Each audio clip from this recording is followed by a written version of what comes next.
நம்ம இன்றைக்கி செய்ய போகிறது வடகறி குழம்பு. அதுக்கு ஒரு பிரிஞ்சி இலை, ஒரு ஏலக்காய், ஒரு பட்டை போட்டிருக்குறோம். இப்போ இதோட ஆனியன் போடுறோம், தக்காளியும் போடுறோம்.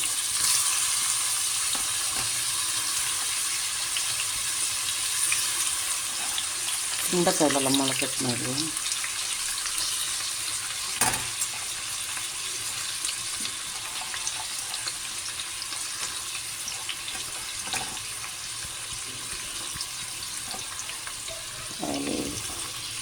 எல்லாத்தையும் ஒரே டைம் போட்டேன்.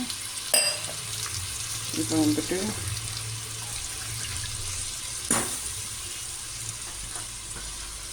கொஞ்சமாக மசாலா ஏற்கனவே அரைச்சி பாட்டிலில் வச்சுருக்கேன்.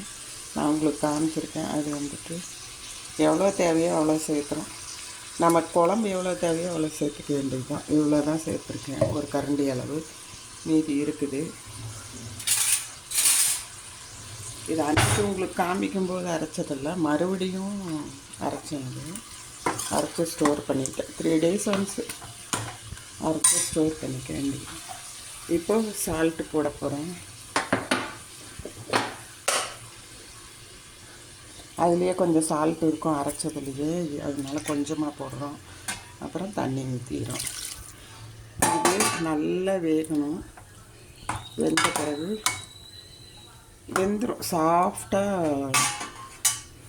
எல்லாமே ஒரு டைம் வெந்துடும். தக்காளி அந்த பாலில் அப்போ தான் இதுவும் பிடிக்கும். அதுக்கப்புறம் புளி எடுத்து வச்சுருக்கேன், சுடு தண்ணியில் கரைச்சி ஊற்றணும். இது முதல்ல வெந்து வரட்டும், பிறகு காமிக்கிறேன்.